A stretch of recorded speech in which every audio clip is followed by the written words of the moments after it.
Sam Bankman-Fried found guilty on all 7 criminal fraud counts. A jury has found Sam Bankman-Fried guilty of all 7 criminal counts against him. The FTX founder faces a maximum sentence of 115 years in prison.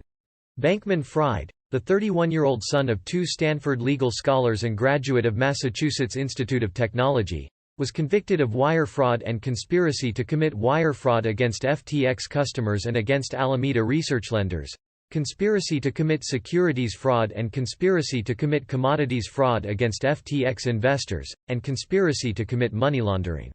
He had pleaded not guilty to the charges, which were all tied to the collapse late last year of FTX and sister hedge fund Alameda.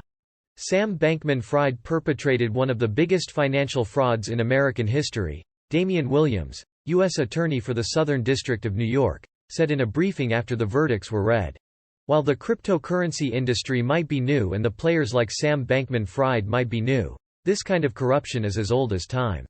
This case has always been about lying, cheating, and stealing, and we have no patience for it." Attorney General Merrick Garland said in a statement, "Sam Bankman-Fried thought that he was above the law. Today's verdict proves he was wrong.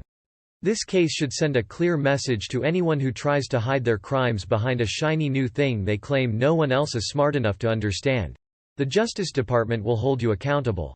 The trial, which began in early October, pitted the testimony of Bankman-Fried's former close friends and top lieutenants against the sworn statements of their former boss and ex-roommate.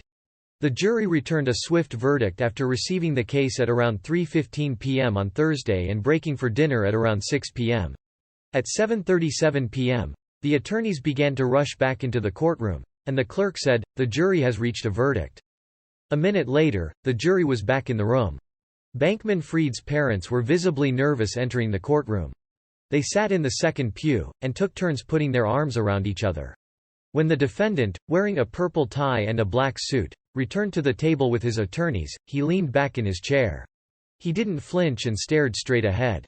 From the top floor of the Lower Manhattan Courthouse, Judge Lewis Kaplan, who presided over the trial, instructed Bankman-Fried to stand and face the jury box as the verdicts were read.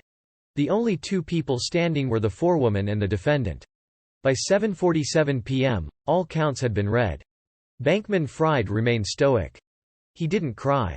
Immediately after the guilty verdicts, Bankman-Fried's attorney, Mark Cohen, asked jurors to be polled. They went juror by juror, and each was asked if their verdict was read properly. Each said yes. Judge Kaplan thanked the jurors for their service, and they were escorted out. Kaplan then asked about the second trial Bankman-Fried is facing on March 11.